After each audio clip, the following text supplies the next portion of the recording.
Right, okay, so a little bit of blurb about the novel that I'm writing. I guess it's the back of the book, right?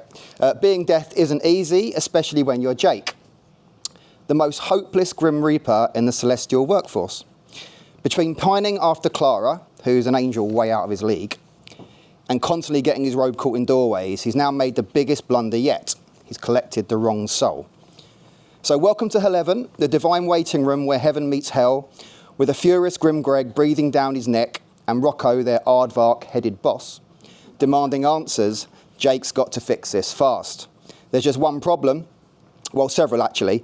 Underperformance against his quota of reaps, a very confused and very much alive soul, and the growing suspicion that his mistake might not be so accidental after all. Death has never been so complicated. So I'm going to read chapter 1. So chapter 1, Steve Jones. It wasn't clear to me whether the light I was headed towards was supposed to be so bloody bright, or maybe the months I'd spent in darkness had obliterated my sensitivity to the beaming rays of multicolour. Bright white light it certainly wasn't. Instead, I wondered if my life's emotions represented each colour that flew nonchalantly into every part of my formerly lifeless body. What felt like the back catalogue of Stevie Wonder's greatest hits played loudly in the background in an unapologetic manner, as I started to contemplate what was waiting for me if and when I finally docked from the river of dreams, except I wasn't waking up from this one. I checked if I could touch the sides. Nope, doesn't seem to be any sides. My fingers just waved through the coloured lights like a knife through butter. For some reason, I kept checking behind me for my family. Force of habit, I guess. I know they were with me in the hospital. I could hear them talking to me. Funny how I'd have died to hear some of those beautiful words that they spoke to me whilst I was conscious. Well, I suppose I did die. Just would have rather heard them when I was alive. Feel a tremendous sense of guilt for taking them all for granted. Wonder if they knew that I'd said goodbye. I couldn't speak, but I'm sure they would have known. The journey to wherever I was going was taking a while. Was I supposed to be enjoying the view or taking in my surroundings? I know that I can feel a massive comfort, even a sense of peacefulness. I always assumed I'd be bawling my eyes out at this stage. I felt cold, then hot, then back cold again. My instant reaction was to cover up, but I'm not even sure if my flushes were due to the temperature or sudden panic of the unknown. Then rather annoyingly, halfway through Stevie's harmonica interludes, for once in my life, his songs in the key of life, abruptly, however somewhat ironically, died. The multicolours swiftly had disbanded and collected themselves again to form a guard of honour, circulating around the pink arched doorway. Angels, which looked more like extras in a poor adaptation of Star Wars, flanked two plump men with clipboards. I only knew they were angels because of the pink glittery letters plastered to their ageing wings, spelling out ANGEL, like they were sporting their favourite football player on a replica shirt. The angel standing closest to the end of the guard of honour beckoned me to come towards her. I felt like I was about to be asked for identification, but alas, I was butt naked and feeling somewhat vulnerable, and my lack of pockets to hold any proof of age was shamefully evident. Name? The angel I now know as Clara, from her tatty name badge, rather angrily demanded. Steve Jones at your service, sweetheart. I've never said sweetheart in my entire life. But to be fair, this wasn't a normal situation for me. Clara looked inquisitively over her clipboard that she had hastily snatched from one of the men standing rather menacingly next to her. She had a look of someone that had heard every line before but was too weary to take me down with a one-liner of some kind. Well, we know why you're here, and we know when Jake had to leave to get you, as you disturbed his break, but what I don't know is where you're going next. It seemed a very well-rehearsed script that Clara just read out, well, apart from, who the bloody hell is Jake? Clara whispered to her angel friend standing next to her, and with that, the shyer version of Clara apologetically hollered into her walkie-talkie. Jake, you back yet? Clara recalled backwards with a smile. In what I could only guess was embarrassment. They disturbed Jake again, but with satisfaction that it wasn't her that did it this time. Yep, be there in 2, Sarah, came the muffled reply of a man that was clearly halfway through chomping something tasty. The plump men disappeared into the abyss simultaneously. A man of slim stature, maybe 5'6" in height, ambled over with no great purpose. What's up, Sarah? Jake spoke in a Cockney voice, but with a hint of West Country. Apologise, I haven't got West Country. This gentleman wants to know who you are. Did you tell him we've already met? No, Jake, sorry.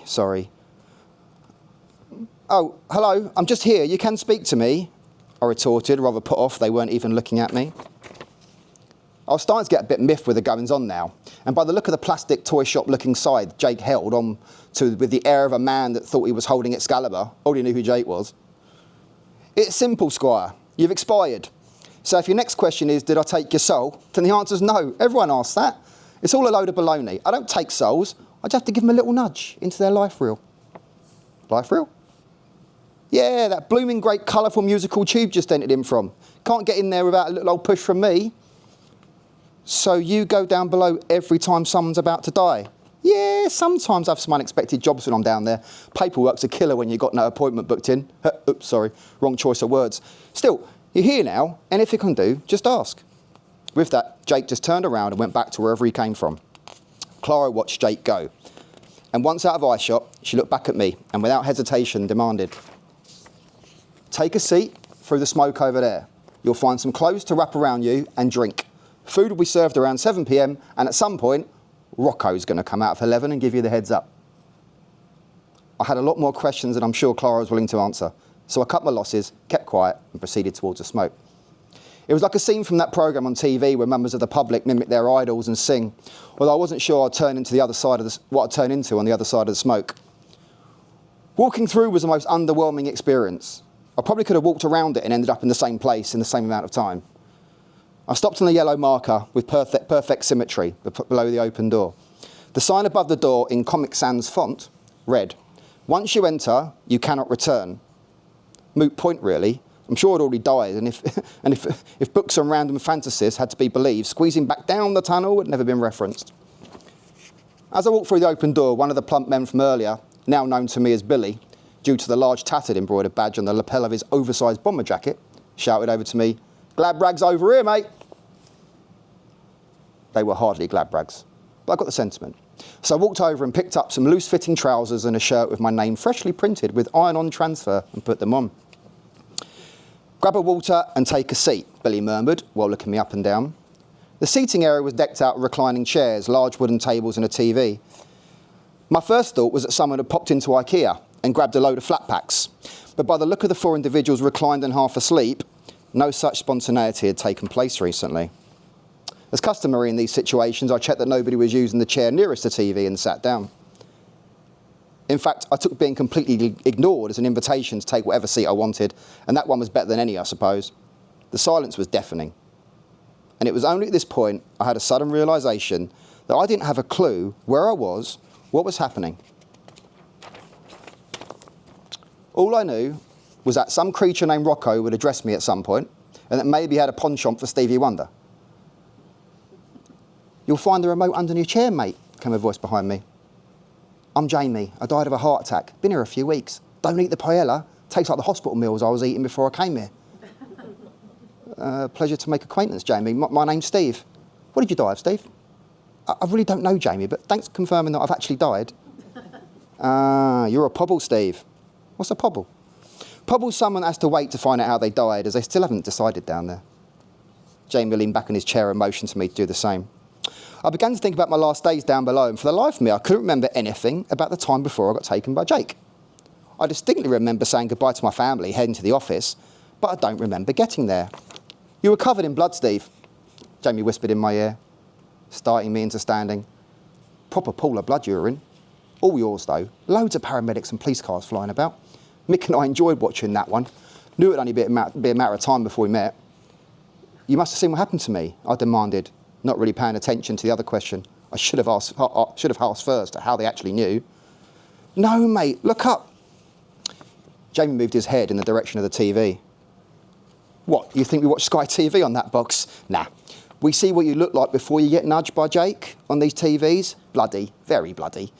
I remember saying to Alexi, she's the fit girl in the yellow chair over there by the flowers, I reckon you were murdered. Wasn't no natural causes." I stopped Jamie before he went on. Not because I didn't want to know any more detail, but a chill had just come over my newly chafing clothing. Everyone else in the room sat bolt upright in their chairs, adjusting the pull-out trigger at the side of their recliners, and looked intently in front of them.